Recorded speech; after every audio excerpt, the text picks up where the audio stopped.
dinner. Hope you enjoyed a lot. And definitely we hope we'll see each other again and again, you know. And really I admire you people, you know, come from very far only to serve the humanity, give smile to our, I think they also disability, if some child born as a cleft.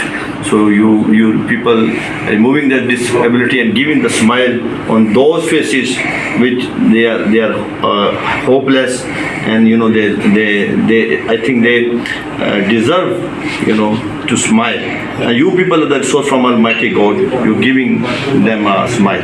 Thanks a lot. Really, I appreciate your presence here in Pakistan, especially my home. Thanks a lot. Report Faisal HD news Khariyan.